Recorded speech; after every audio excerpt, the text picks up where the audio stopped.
Fala pessoal, tudo bem com vocês? Espero que sim. Sou o professor Léo Batista e hoje irei acompanhar vocês aí numa aula especial sobre o tema Direito do Consumidor. Essa aula é voltada especialmente para o concurso do Banco do Brasil. Haja vista que no núcleo temático Técnicas de Vendas, temos aí lá no finalzinho um tema muito importante, que é o estudo do Código de Defesa do Consumidor aplicável a esse grupo temático chamado Técnicas de Vendas. Uma explicação antes de iniciarmos nossa aula. Hoje é dia 8 de abril, são 14 horas e 5 minutos. Estou aqui gravando essa aula que será transmitida posteriormente às 20 horas.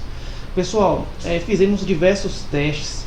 Nossa intenção principal era que fosse realizada uma live, mas por conta de uma instabilidade muito grande na transmissão, em decorrência das diversas lives que estão sendo realizadas de forma simultânea nos servidores, nós achamos mais prudente gravar a aula no mesmo dia e transmiti-la, para não correr nenhum risco de transmissão e no meio da aula, de repente, vocês ficarem aí com a cara do professor congelada por conta de um erro de transmissão.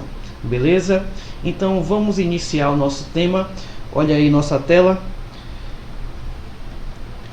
Tema de hoje: Direito do Consumidor, conceitos introdutórios. Antes de mais nada, pessoal, eu preciso repassar uma dica muito importante para vocês.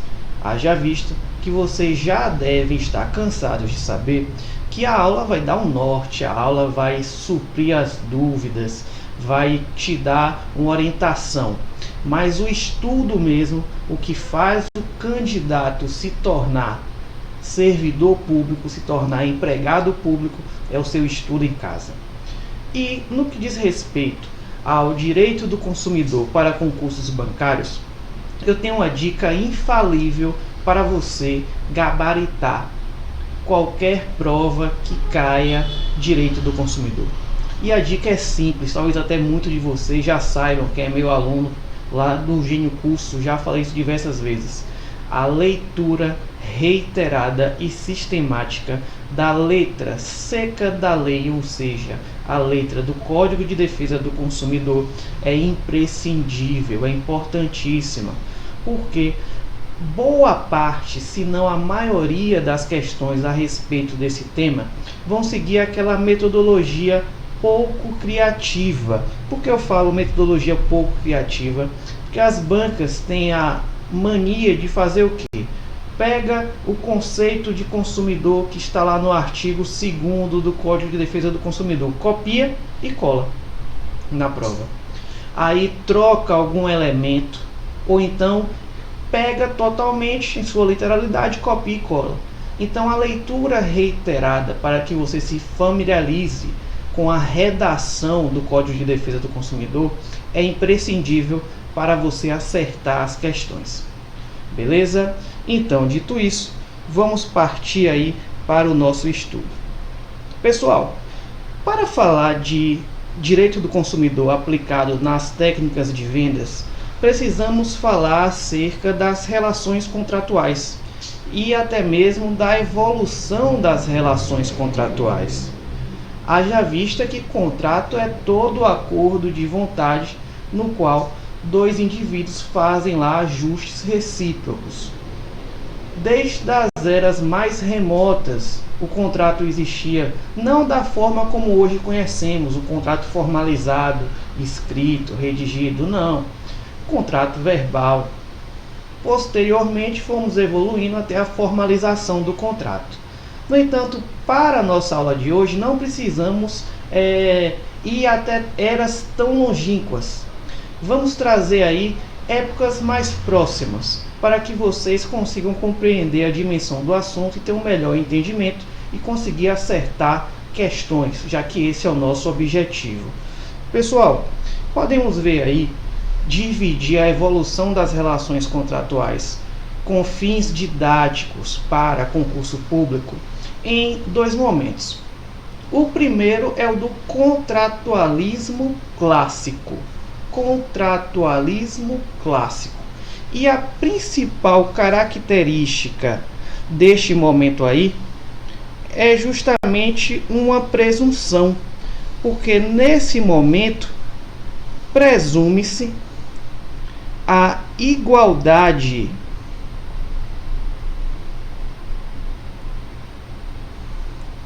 entre os contratantes.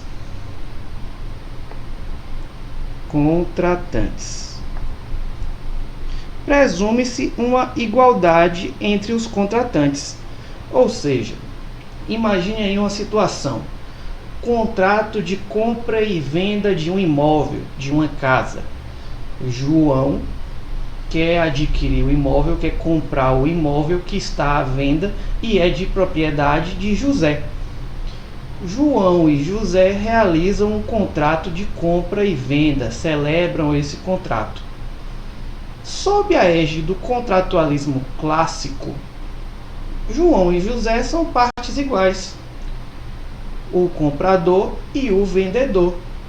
Diante dessa presunção de igualdade entre as partes contratantes, vamos voltar aqui para a nossa tela.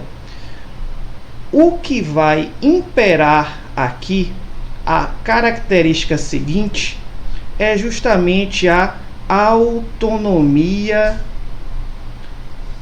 da vontade. Ou seja, o que vai valer, em regra, é a vontade das partes contratantes. Então, voltando aí ao nosso exemplo, caso eles dois ajustem que o imóvel será vendido pelo valor X, o imóvel será vendido pelo valor X. Eles acertaram, eles fizeram esse acordo e o que vai valer é a vontade de cada um. Diante desse panorama, o que é que sustenta a validade e a legalidade de um contrato? São 3 elementos. O direito vai fazer 3 perguntas. Nesse contrato, os sujeitos são capazes? Opa, João é capaz, José também é capaz. Perfeito. O objeto é lícito, possível, determinável ou determinável? É uma casa. E o contrato está seguindo a forma prescrita em lei? Está. Maravilha. O negócio jurídico é válido. Porque no contratualismo clássico, o que vai valer, sem sombra de dúvida, é a vontade das partes. Agora imagine só que esse pagamento nesse contrato tenha sido parcelado. João adquiriu de José uma casa, imagine que foi uma casa na praia, com um parcelamento em 10 vezes, certo?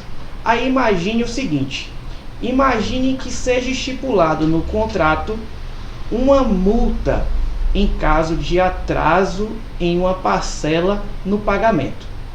Imagine aí, multa de 100% do valor do contrato. 100% do valor do contrato. Se atrasar um dia, uma parcela, vai recair uma multa de 100% do valor do contrato. Olha só, é absurdo, né? É uma prestação desproporcional. No entanto, vem a pergunta: quando João assinou, ele sabia que estava assinando? Sabia. José ostentava no momento da contratação alguma posição superior frente a João? Não. Olha só, voltando para a nossa tela aí, existia uma igualdade presumida entre os contratantes. Logo, se João sabia dessa cláusula e mesmo assim assinou, e as partes presumem-se iguais, ele vai ter que cumprir essa cláusula. É por isso que na época, pessoal, dizia-se que uma expressão latina, só voltar aqui, dizia-se pacta sunt servanda. Poxa, Léo, o que isso quer dizer? Isso aqui é um brocardo jurídico que vai denotar justamente o seguinte significado: os pactos precisam ser cumpridos, certo? É o princípio do pacta sunt servanda. E era isso aí que imperava, principalmente no nosso Código Civil de 1916, que é o código anterior ao nosso código vigente, que é o código de 2002. Era a época do contratualismo clássico, regido pelo princípio do pacta sunt servanda. Muito bem. Novamente aí nossa tela, para vocês copiarem, tomarem nota aí do que foi importante. Pessoal, no entanto, com a evolução da indústria, principalmente com a revolução industrial, tivemos aí uma mudança drástica nos fatores de produção. O que era antes produto manufaturado começou a ser produzido em escala. E aí tivemos uma massificação social e junto a isso também tivemos o evento da perda da qualidade do produto em detrimento da quantidade. Começou aí o desenvolvimento comercial e industrial massivo. Diante dessa situação, vimos alguns eventos que antes não eram comuns se tornando rotineiros. Propaganda massiva, propaganda abusiva, propaganda enganosa, e o que antes era equilibrado, ou seja, aquela presunção de igualdade entre as partes contratantes, começou a ser um pouco abalada. A exemplo, quem tem idade aí para lembrar de alguns fatos costumeiros lá no início dos anos 90, pode lembrar que era uma época que não tinha internet e as compras à distância eram feitas mediante correspondência ou então telefone. E aí você recebia em casa aquele catálogo, normalmente de uma loja que vendia utensílio doméstico, vendia tudo quanto é coisa. E lá naquele catálogo vinha a foto do produto, foto e o preço. E aí não vinha especificação técnica, exemplo aí uma panela de pressão. Aí a pessoa via aquela foto da panela de pressão, pensava, parece que essa panela de pressão é grande. Aí anotava o código, mandava pelo correio, fazia o depósito. Quando chegava em casa, a panela de pressão pequenininha. Ele falava, não quero uma panela de pressão dessa. Só ia reclamar. No entanto, o que a empresa fornecedora fazia, falava, olha, lá no fundo da revista, que era o contrato que você tirou para mandar para a gente, tá lá dizendo que não aceitamos devolução, não há direito de arrependimento. E aí eu te pergunto, nesse panorama, eu posso dizer que existe aí uma igualdade entre as partes contratantes? Certamente que não. Nesse exemplo eu vi de forma clara que existe uma parte que é mais vulnerável, uma parte que é mais hipossuficiente, que foi justamente aquele que adquiriu esse produto. Ele não teve a informação devida, não teve conhecimento das especificações técnicas do produto e ainda se viu obrigado a assinar um contrato que ele já veio pronto para ele. Ele nem teve como exercer a sua vontade e falar, olha, eu quero mudar essa cláusula, quero negociar essa cláusula. O contrato já está pronto. Pessoal, a esses contratos que já vêm prontos e o consumidor só pode escolher se adere ou não adere a ele, é o que chamamos, olha aí em nossa tela, de contrato de adesão. O contrato de adesão, hoje uma prática muito rotineira, muito comum, é conceituado como o que? São os contratos de adesão, aqueles em que um dos contratantes, normalmente o consumidor, adere em bloco ao conjunto de cláusulas contratuais pré-estabelecidas pelo consorte contratual, ou seja, não há espaço para discussão ou alteração das cláusulas contratuais. Diante disso, fica evidente que em um contrato de adesão é uma só parte, ou seja, o fornecedor que dita as regras. E o consumidor só escolhe se aceita ou não. Houve o exercício completo da autonomia da vontade aí? Com certeza não. E diante dessa situação de vulnerabilidade, do Consumidor é que vamos chegar ao nosso atual contexto contratual, o contexto contratual vigente, que é justamente, olha aí sua tela, a era do dirigismo contratual. Aqui, gente, aquele princípio do pacta sunt servanda, os contratos precisam ser cumpridos, ele já começa a ser relativizado. O direito olha e fala, opa, não é bem assim não. Não é porque está no contrato que tem que ser cumprido. O contrato tem que cumprir com a sua função social. O contrato tem que ser regido não simplesmente pelo que está escrito no papel, mas sim pela boa-fé, pela proporcionalidade das prestações. E aí tivemos inicialmente o Código de Defesa do Consumidor, o nosso tema, e outros diplomas legislativos. Até mesmo hoje o Código Civil de 2002 é um código que traz diversas disposições acerca do dirigismo contratual. Mas o que nos interessa na aula de hoje é o Código de Defesa do Consumidor. Então vamos analisar quais são as características dessa era do dirigismo contratual. Primeiramente, temos aqui que no dirigismo contratual não existe a presunção de igualdade. Olha só, aqui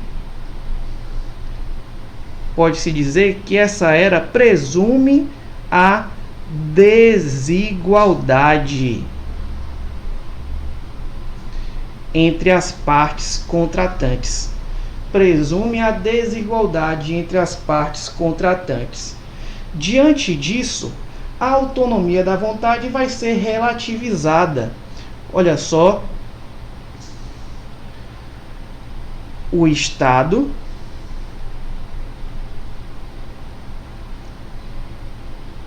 irá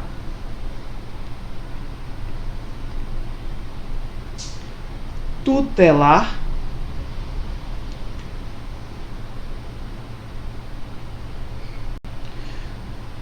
o interesse da parte hipossuficiente, o interesse do hipossuficiente. Ou seja, o Estado vai tutelar o interesse daquela parte mais vulnerável no contrato. Na nossa órbita, a parte mais vulnerável do contrato é justamente quem? É o consumidor.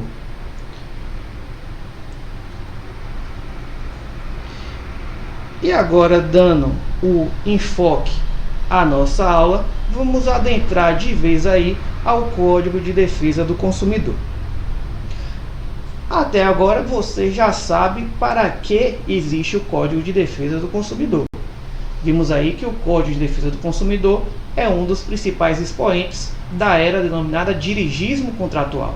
Então, o Código de Defesa do Consumidor vem trazer um equilíbrio a uma relação contratual que estava desequilibrada, porque eu tinha uma parte que era muito vulnerável, que é o consumidor, que ficava ao bel prazer e disposições da parte que seria o fornecedor. Então, a finalidade principal do Código de Defesa do Consumidor é trazer essa igualdade. Então, vamos analisar agora as principais características do Código de Defesa do Consumidor. Pessoal, primeira característica aí, e uma das características mais importantes, é a seguinte: o Código de Defesa do Consumidor é uma norma de ordem pública e é uma norma também de interesse social. Como assim, Léo? É uma norma de ordem pública. Vejamos, Vamos fazer um exemplo comparativo. Naquela situação, imagine na era lá do contratualismo clássico. O sujeito vai fazer um contrato de empréstimo. Contrato de empréstimo que você já deve se adequar à sua terminologia, você vai chamar de contrato de multo federatício, empréstimo de dinheiro. E aí ele ajusta, na época lá do dirigismo contratual, em que valia era o que? A autonomia da vontade. Uma multa de 100% em caso de descumprimento das prestações. Esse contrato lá naquela época, ele ia seguir simplesmente o princípio do pacta sunt servanda. Os pactos precisam ser cumpridos, meu filho. Se você assinou, você descumpriu esse contrato, pronto, você vai ter que pagar. Aqui, no Código de Defesa do Consumidor, olha o que vai acontecer por ele ser uma norma de ordem pública. Imagine que o sujeito vai até uma dessas instituições financeiras que realizam empréstimo à torto e à direito, e lá ele resolve assinar um contrato de empréstimo. Vai pedir emprestado aí R$1.000. Realiza o contrato, pega o dinheiro e ele verifica que no contrato existe também uma cláusula, uma multa de 100% em caso de descumprimento. Eu te pergunto, mesmo tendo ele assinado esse contrato, essa multa vai ter validade? Certamente que não. Justamente porque por se tratar de uma cláusula abusiva. Mas Léo, ele assinou, olha só, a autonomia pura e fria da vontade só valia em uma época mais remota. Estamos vivendo um momento de dirigismo contratual. Neste caso, havendo incidência do Código de Defesa do Consumidor, essa cláusula será considerada nula, justamente porque o Código de Defesa do Consumidor a torna como uma cláusula abusiva, e o que vai valer não vai ser a vontade das partes, mas sim a norma legal, por se tratar de uma norma de ordem pública. Então, o que isso vai significar? Vai significar que o Código de Defesa do Consumidor vai valer mesmo diante da vontade das partes contratantes. Tá certo? Então, imagine aí, caso você queira adquirir um produto em uma grande empresa e no contrato está escrito: não admitimos direito de arrependimento nos casos de compra realizada fora do estabelecimento comercial. Ou seja, essa disposição contratual está violando o artigo 49 do CDC, que garante esse direito ao consumidor. Pergunta: no momento em que eu estou assinando aquilo ali, eu estou renunciando ao meu direito? Não, porque o que não vai valer, o que está escrito no contrato não irá valer. O que vai valer de fato é o que está estabelecido na lei, pois ela é norma de ordem pública. Muito bem. Próxima característica do Código de Defesa do Consumidor, eu posso dizer que o Código de Defesa do Consumidor é uma norma principiológica. Peraí, deixa eu escrever isso mais bonitinho aqui. É uma norma principiológica.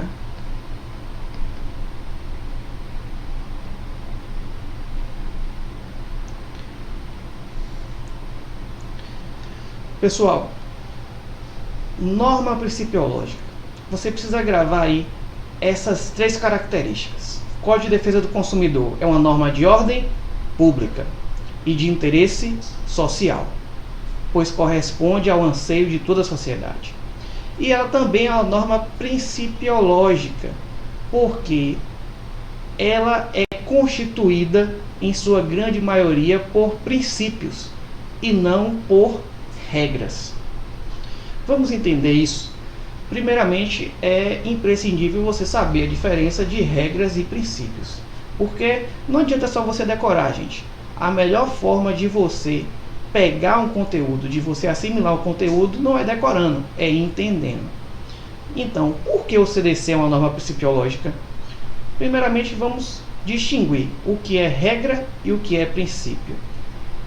Ambos são normas jurídicas. Eu tenho normas que são regras e tenho normas que são princípios. Qual é a distinção? A regra é sempre fechada, hermética. Segue aí a disposição, o postulado do tudo ou nada. Ou você se encaixa numa regra, ou você está fora desta regra. O princípio não. O princípio ele é mais genérico, é mais abstrato. É um mandamento de otimização. Léo, você falou e eu não entendi nada. Então vou explicar para vocês com um exemplo e tudo vai ficar muito mais claro. Imagine aí que em um determinado consultório médico a gerência resolva fixar uma norma, colocar uma placa na recepção dizendo o seguinte: é proibido a utilização de aparelho celular sem fones de ouvido. E aí coloca aquela norma lá. Pergunta: quem estiver na recepção e começar a ver vídeo ou áudio no WhatsApp sem fone de ouvido vai estar violando aquela norma? Com certeza. Agora, se duas pessoas que não têm muita noção de volume começar a conversar muito alto, se exaltando, eles estarão violando essa regra? Resposta: não. A regra está prescrevendo lá de forma bastante simples e clara: não utilizar celular sem fone de ouvido.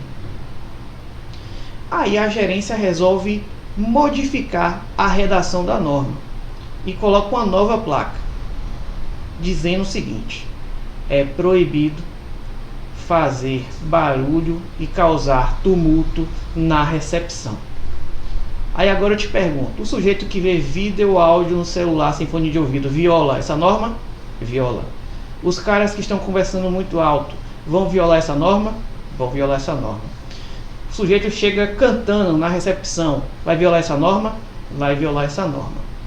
Qual é a diferença da primeira norma, ou seja, a primeira placa, para a segunda placa, para a segunda norma?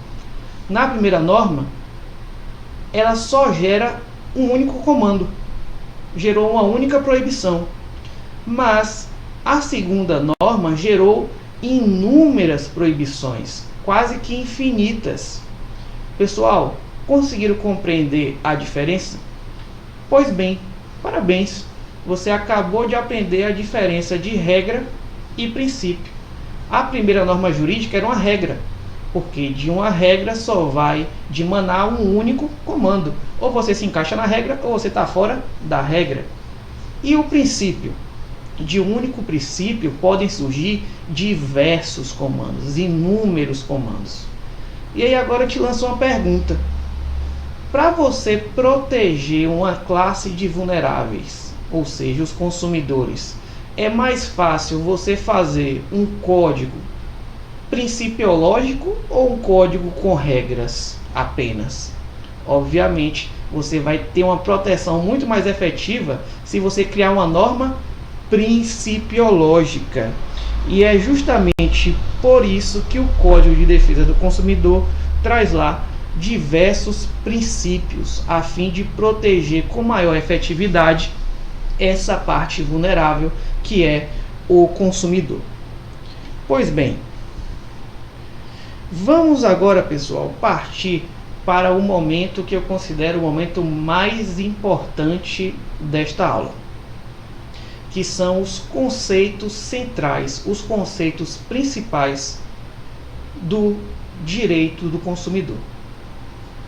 Todo direito consumerista, ou seja, todo Código de Defesa do Consumidor, vai ser estabelecido com base nesses conceitos que eu irei trazer a partir de agora. Então, muita atenção, muito foco neste momento da aula. Vamos lá? O nosso primeiro conceito, e sem sombra de dúvida, o principal conceito, é justamente o conceito de consumidor. O que seria o consumidor? Primeira coisa que você tem que ter bastante claro em sua mente é que em uma relação contratual, eu tenho, a exemplo, pense aí em uma relação contratual de venda, seja lá do que se tratar esse objeto de venda, nós temos o cliente e o fornecedor. Eu preciso que você já deixe fixo em sua mente que nem todo cliente vai se enquadrar como consumidor. Só será consumidor se preencher os requisitos do artigo 2º. Vamos lá. Consumidor é toda pessoa física ou jurídica. Olha só. Então, aquele mito de que consumidor é apenas a pessoa física já cai por terra. Pessoal, empresas, ou seja, pessoas jurídicas, também podem ser consumidores, a depender do contexto. Não ache que consumidor é apenas a pessoa física.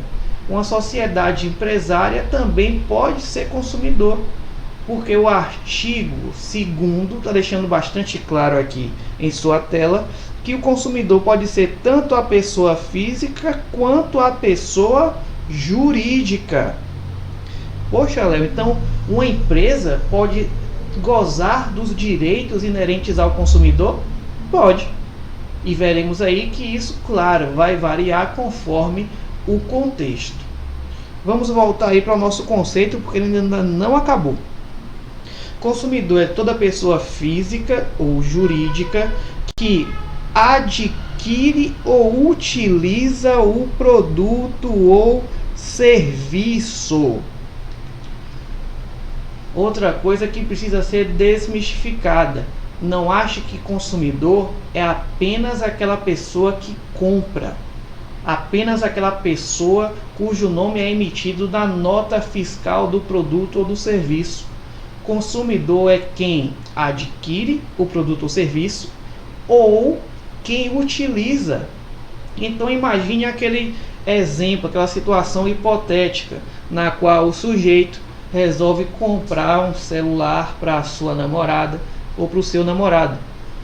É consumidor quem adquire o produto, ou seja, quem compra, e também é consumidor quem utiliza o produto, nos termos aí do artigo 2º do CDC. Beleza? Mas o nosso conceito ainda não acabou. Pessoal, já vimos aí que o consumidor é toda pessoa física ou toda pessoa jurídica, não é isso?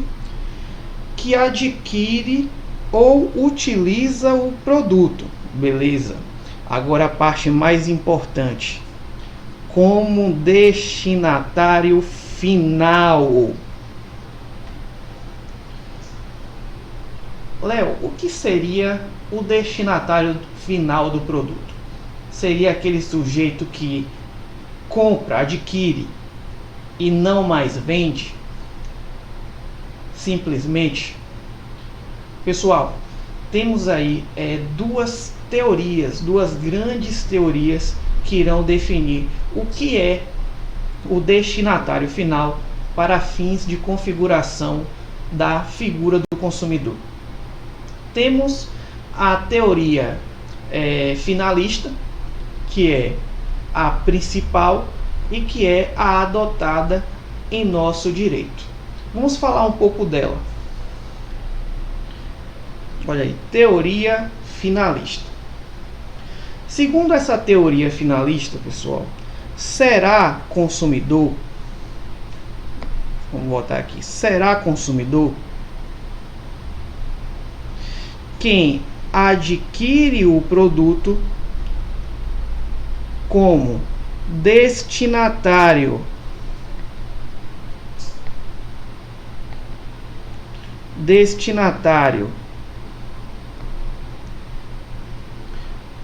fático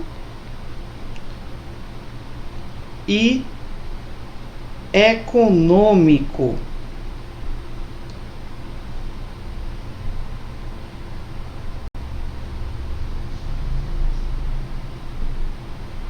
E econômico do produto ou do serviço. É consumidor o destinatário final, de fato e de ordem econômica do produto ou do serviço. Como é que isso vai funcionar na prática? Imagine aí a seguinte situação. Vamos imaginar que eu, Leonardo Batista, resolva ir até uma livraria e resolva adquirir 20 resmas de papel de ofício. Comprei essas 20 resmas de papel de ofício porque eu quero imprimir alguns documentos pessoais. Beleza? Tranquilo. Imagine que no mesmo dia, na mesma ocasião, uma gráfica vá até a mesma livraria, compre 20 resmas de papel. Com qual finalidade? Ela quer utilizar essas resmas de papel para fazer impressões de livros que serão vendidos para alguma biblioteca ou para alguma editora ou coisa desse tipo. Haja vista que impressão é uma de suas funções comerciais. Olha só, esses dois exemplos dá para ilustrar bastante. No primeiro caso, eu comprei as resmas de papel de ofício. Eu fui o destinatário final daquele bem, daquele produto, e utilizei ele para consumo pessoal. Eu fui o destinatário fático e econômico do bem. No segundo caso, a gráfica comprou o mesmo produto, mas utilizou ele como um insumo de produção e posteriormente foi vendido, certo? Para outra empresa. Então, nesse segundo caso, as resmas de papel não foram retiradas da cadeia de produção. Elas serviram apenas de insumo. No segundo caso, eu não posso dizer que a gráfica foi a destinatária final, destinatária fática e econômica do produto. Nesse caso, ela não pode ser assim considerada como uma consumidora. Conseguiram perceber?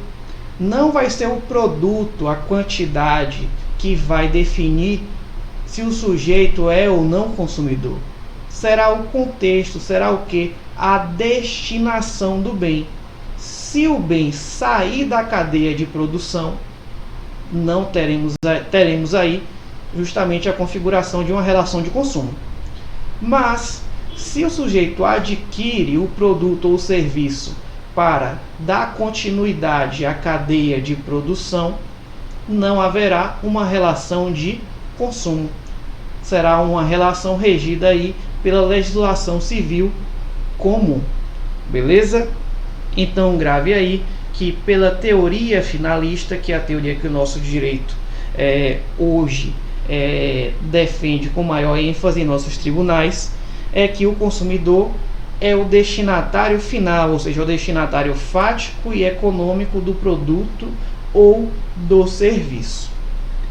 Mas aí temos um importante questionamento que às vezes aparece em algumas provas e quando aparece causa algum desconforto aos candidatos.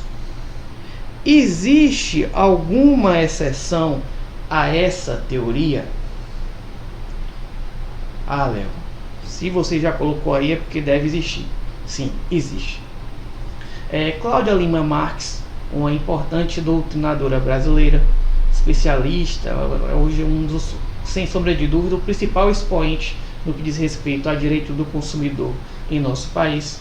Ela trouxe aí uma teoria que vem sendo adotada de forma ainda um pouco tímida, mas vem sendo adotada e por isso está caindo em alguns concursos, principalmente quando o examinador quer fazer aquela questão mais elaborada, que diz respeito justamente a uma relativização da teoria finalista, que é o que ela chama de teoria da vulnerabilidade. Segundo Cláudia Lima Marques, existem algumas situações que mesmo o cliente, mesmo aquele que está adquirindo um produto ou serviço, não seja o destinatário final, ou seja, ele adquire o produto ou serviço e emprega ele na sua atividade econômica, Mesmo nessas situações, precisamos separar, certo? Precisamos separar essas situações conforme os casos particulares. Por quê? Olha só, vamos nos acudir novamente de alguns exemplos.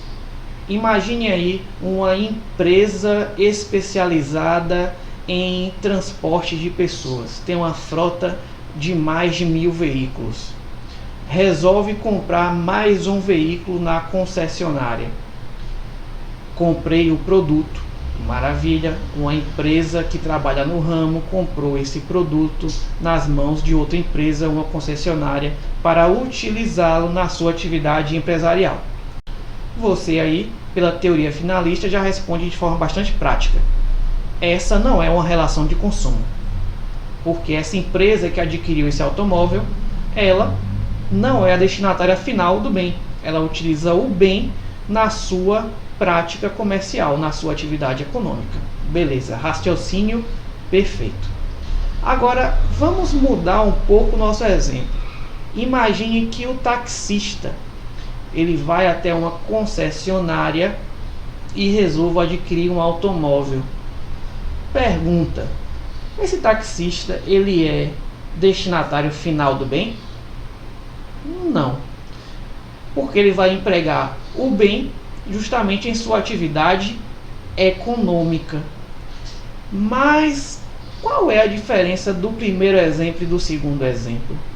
Pessoal, eu posso afirmar que existe uma paridade, ou seja, uma igualdade entre a grande empresa que comprou o automóvel e a concessionária?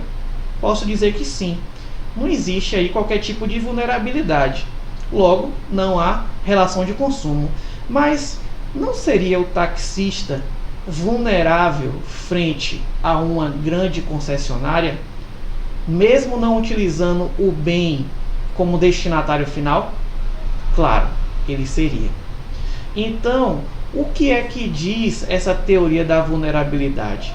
Diz que não podemos aplicar a teoria finalista de forma fria, sem analisar o caso concreto, porque existem alguns casos em que, mesmo não utilizando o produto ou serviço como destinatário final, temos que reconhecer uma vulnerabilidade na pessoa do adquirente do produto ou do serviço, fazendo com que aquela relação seja uma relação de consumo. Então vamos aqui para a nossa tela. Existe sim uma exceção, que é justamente a teoria ou princípio da vulnerabilidade. Deixando claro, pessoal, que essa vulnerabilidade pode ser de diversas ordens. Pode ser uma vulnerabilidade técnica. O sujeito não tem conhecimento preciso a respeito do produto ou serviço. Pode ser uma vulnerabilidade econômica, uma vulnerabilidade jurídica e, mais recentemente, fala-se até em vulnerabilidade informacional.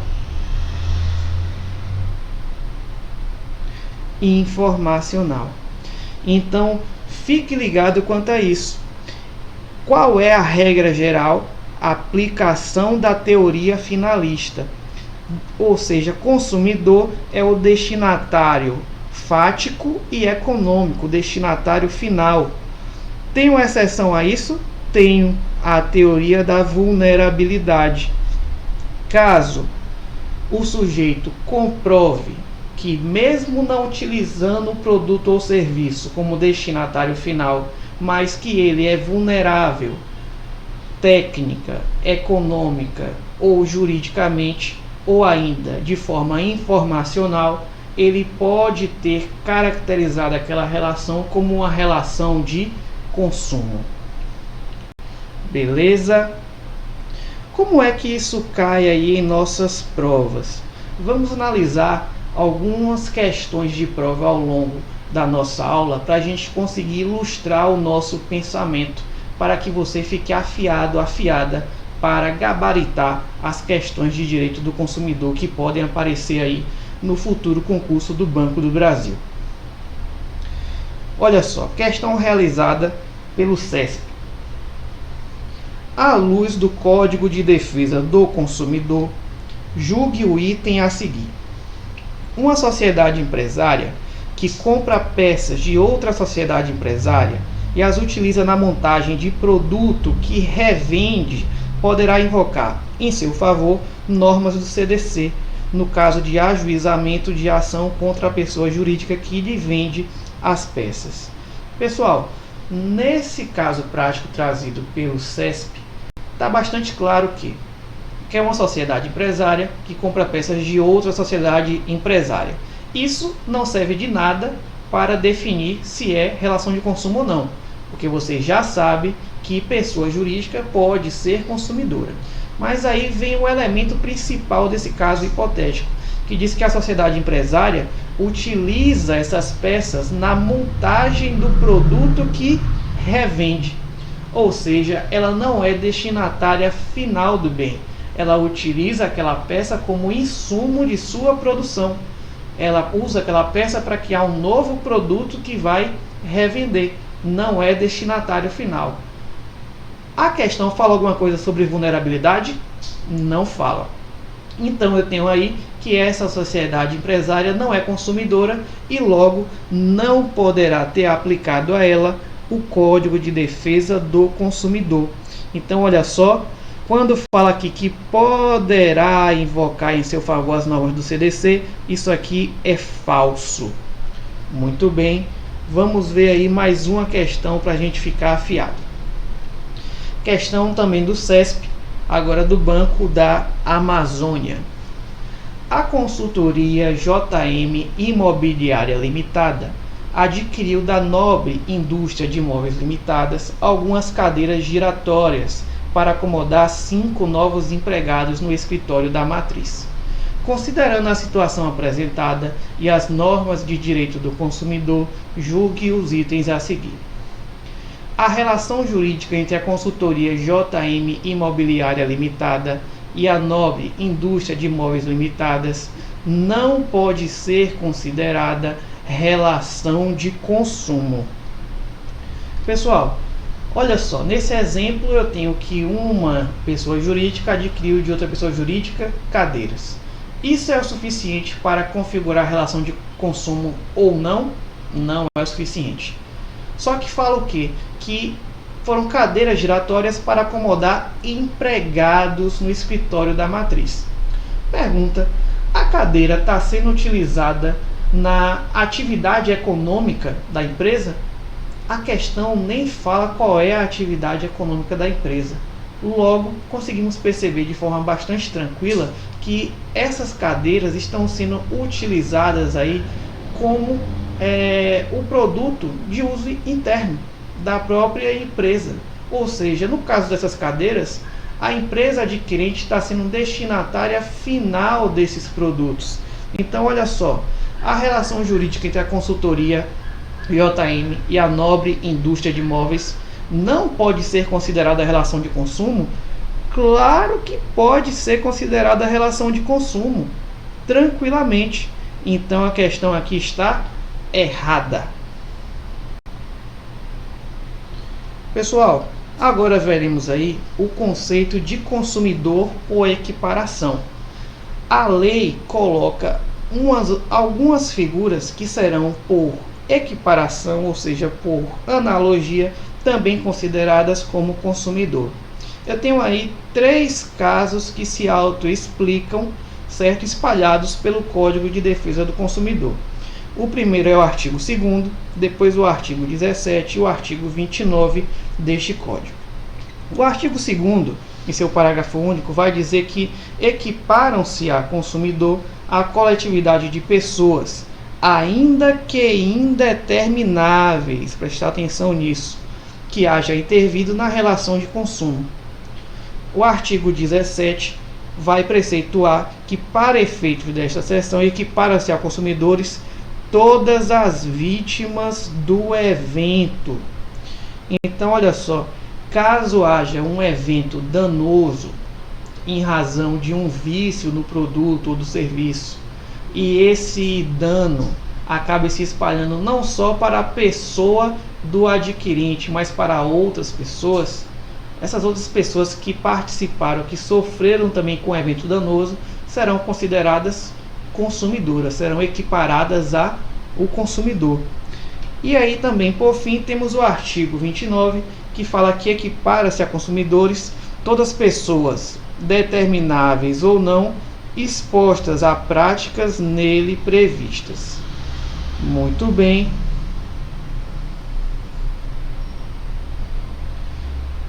Vamos analisar agora alguns casos de aplicação e não aplicação do CDC. Normalmente o examinador, quando quer fazer uma questão mais elaborada, ele não vai trazer simplesmente o copia e cola da lei, como vimos nas duas questões do CESP. Ele vai criar uma situação hipotética na qual o candidato vai ter que responder: essa relação é de consumo ou não é uma relação de consumo? E aí muitas vezes a banca se socorre aos casos que foram julgados pelas cortes superiores, mais precisamente pelo Superior Tribunal de Justiça, pelo STJ.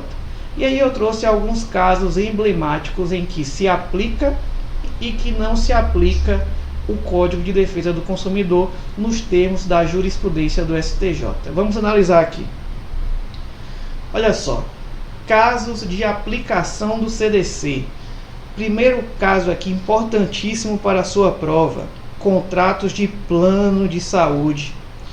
Tem uma súmula aí do STJ, a súmula número 496, que diz que aplica-se o CDC aos contratos de plano de saúde.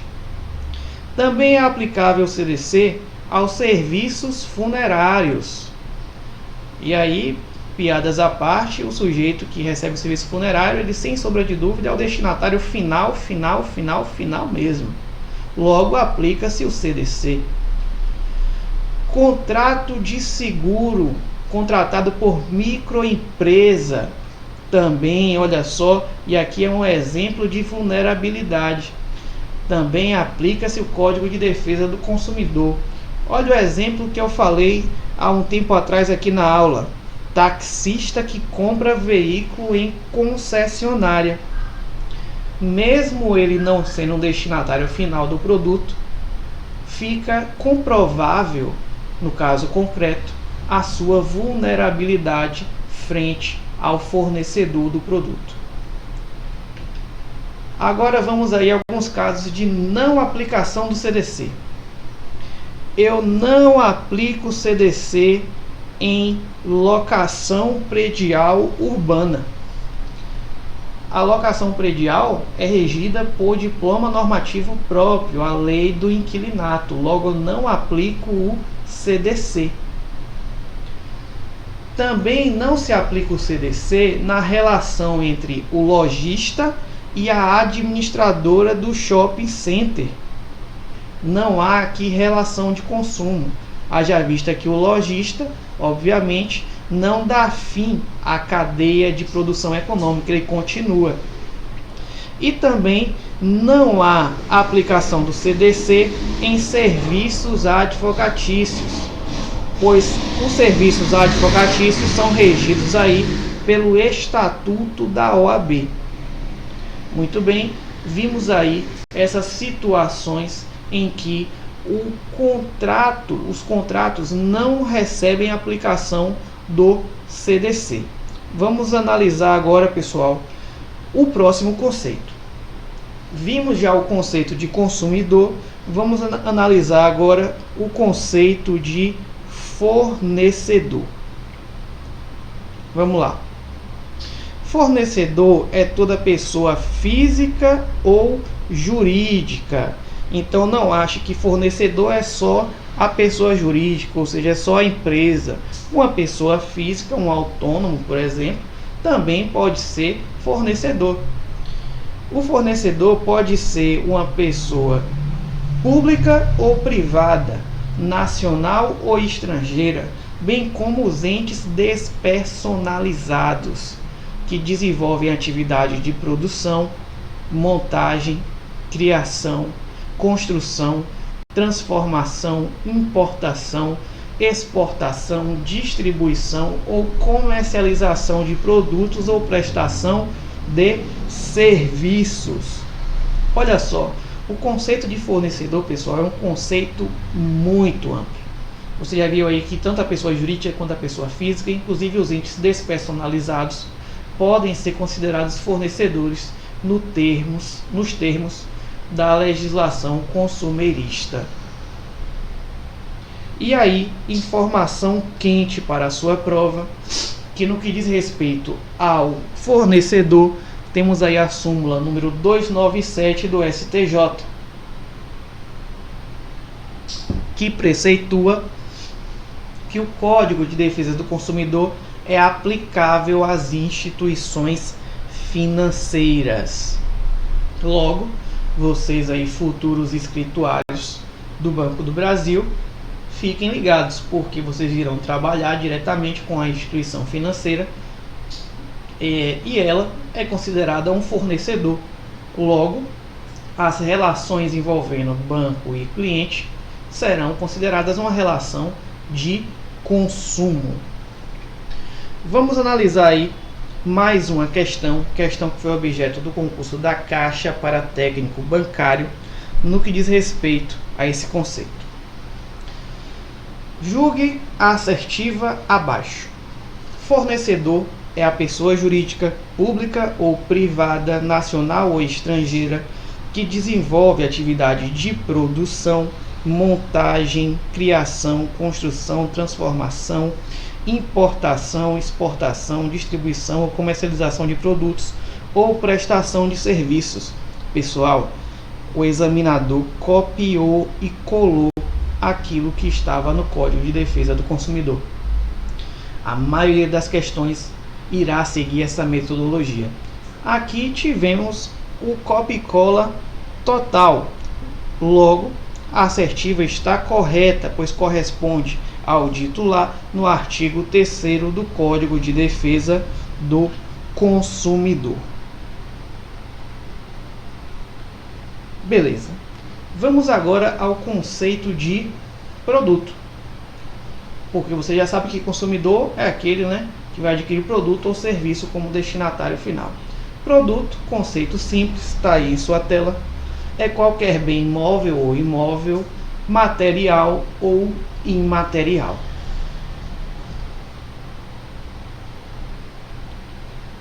Beleza?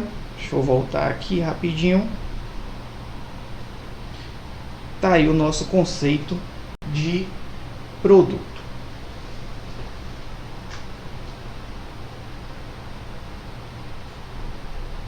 Pessoal, o nosso conceito de serviço, haja vista. Vou voltar aqui. O nosso conceito de serviço vai ser também, lá presente no parágrafo 2º do artigo 3º. Certo? O conceito de produto está aí no parágrafo 1º e você pode acompanhar aí o conceito de serviço que está presente no parágrafo seguinte, no parágrafo 2º, que vai dizer o seguinte: serviço é qualquer atividade fornecida no mercado de consumo mediante remuneração, inclusive as de natureza bancária, financeira, de crédito e securitária, salvo as decorrentes das relações de caráter trabalhista. Pessoal, então o conceito de serviço também vai ser um conceito bastante amplo. Aquele que presta serviço também é fornecedor de serviço.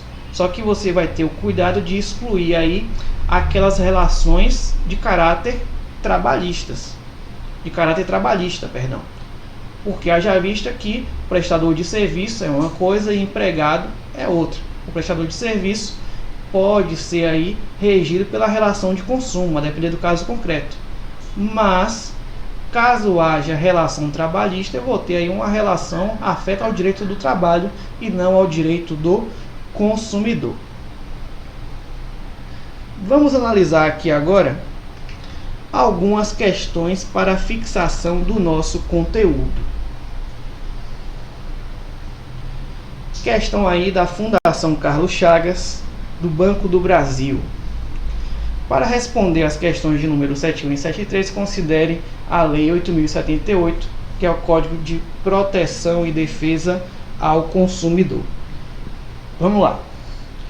Toda pessoa física ou jurídica que adquire ou utiliza produto ou serviço como destinatário final é consumidor. Questão fácil, questão tranquila. Depois dessa aula aí você faz uma questão dessa de olho fechado, não é mesmo? Mais uma questão aí, Banco da Amazônia. Prova elaborada pelo CESP. Conforme disposição legal, apenas pessoas físicas se inserem no conceito de consumidor. Pessoal, vimos lá em nosso conceito que consumidor é toda pessoa física ou jurídica. Consumidor pode ser tanto pessoa física como pessoa jurídica. Quem adquire ou utiliza o produto ou serviço como destinatário final. Logo, essa questão aqui está errada. Vamos aí para uma próxima questão, também elaborada pelo CESP. A condição de consumidor exige a destinação final fática e econômica do bem ou do serviço, mas a presunção de vulnerabilidade do consumidor dá margem à incidência excepcional do Código de Defesa do Consumidor às atividades empresariais. Assim, o CDC não incidirá quando o fornecedor comprovar a não vulnerabilidade do consumidor pessoa jurídica. Pessoal, olha só aquela questão aí trazendo a teoria da vulnerabilidade para a gente analisar. Olha só, no início ele já fala tudo que você precisa saber, que em regra segue-se a teoria do finalismo, ou seja, a teoria finalista. Consumidor é aquele destinatário final do bem ou serviço, destinatário fático e econômico. No entanto, temos aí uma relativização. Vamos voltar aqui para a questão, que fala que a incidência excepcional do CDC, caso haja aí, certo, a vulnerabilidade. Certo? Muito bem. E aí ele lança a sua assertiva. Diante disso, o CDC não incidirá quando o fornecedor comprovar a não vulnerabilidade do consumidor pessoa jurídica. Questão correta. Vamos aí agora resolver duas questões da mesma prova. Questão da Caixa. Serviço é qualquer atividade fornecida no mercado de consumo, remunerada ou não, inclusive de natureza bancária, financeira,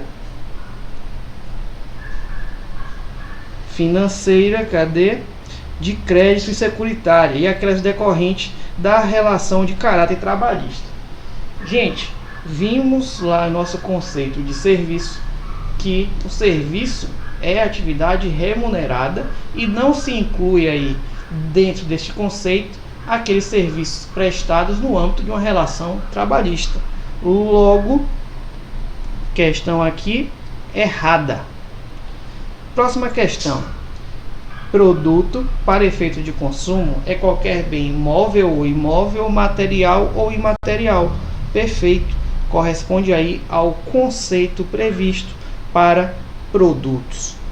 Pessoal, vamos terminar aqui nossa aula. Conseguimos fechar essas noções introdutórias, todos os conceitos iniciais, para que vocês possam enveredar aí futuramente e com certeza com o nosso auxílio de nossas aulas a matéria do direito ao consumidor, certo?